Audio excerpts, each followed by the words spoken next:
हारे का सहारा खाटू श्याम हमारा। ये बात देश विदेश में प्रसिद्ध खाटू श्याम को लेकर कही जाती है और ये बात सच भी है। दरअसल खाटू श्याम को हारे का सहारा इसलिए कहा जाता है कि क्योंकि जो भी खाटू श्याम के दर्शन के लिए जाता है, खाटू श्याम उसके दुख दर्द दूर कर देते हैं। साथ ही जो भी मनोकामना होती है, खाटू श्याम उसे भी पूरी करते हैं।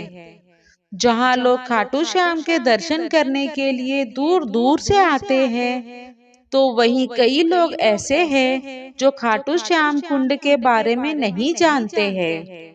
दोस्तों, आज इस वीडियो के जरिए हम आपको यही बताने जा रहे हैं कि खाटू श्याम कुंड को लेकर क्या मान्यता है। खाटू श्याम का मंदिर राजस्थान के सीकर जिले में है।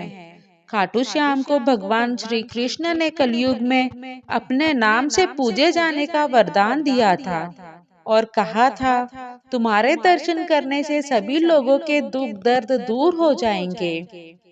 बाबा खाटू श्याम को जहाँ उनकी माँ ने कहा था हारे का सहारा बनना, तो वही श्री कृष्ण ने बाबा खाटू श्याम को वरदान दिया था कि जैसे जैसे कलयुग में पाप बढ़ेगा, तब तब खाटू श्याम को लेकर आस्था बढ़ती ही जाएगी। और इस कलयुग के समय में लोगों के बीच खाटू श्याम को लेकर इतनी आस्था है कि लोग उन्हें हारे का सहारा खाटू श्याम हमारा कहते हैं। साथ ही कहा जाता है कि बाबा खाटू श्याम का मंदिर में जो भी जाता है, उसके सभी दुख दर्द दूर हो जाते हैं और उनकी सभी लोगों की मनोकामनाएं पूरी होती है।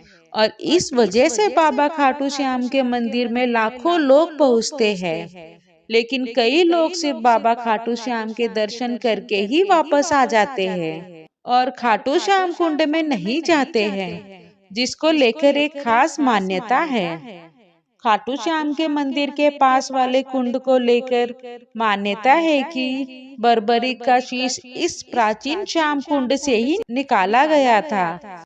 कहा जाता है कि महाभारत के युद्ध के समय भगवान कृष्ण ने बर्बरीक से उनका शीश दान में मांग लिया था और बर्बरीक के शीश को महाभारत के युद्ध के बाद श्री कृष्ण ने रूपवती नदी में बहा दिया था और बाद में शीश बहकर श्याम कुंड में आया था और श्याम कुंड से ही खाटू श्याम का सिर निकाला गया था। यह कुंड गहरे और अंडाकार आकृति में बना है और इस कुंड में पानी है, जिसके जल को बड़ा ही पवित्र माना जाता है। इसी के साथ इस कुंड के परिसर में दाहिने तरफ एक प्रवेश द्वार है, जिसके अंदर प्राचीन श्याम कुंड बना हुआ है और इस प्राचीन श्याम कुंड को महिला कुंड का नाम दे दिया गया है और अब इसमें केवल महिलाएं ही स्नान करती है। आज के समय में श्रद्धालु इस कुंड के दर्शन करते हैं और यहाँ पर स्नान भी करते हैं। इस कुंड का पानी 12 महीने पवित्र जल से भरा रहता है।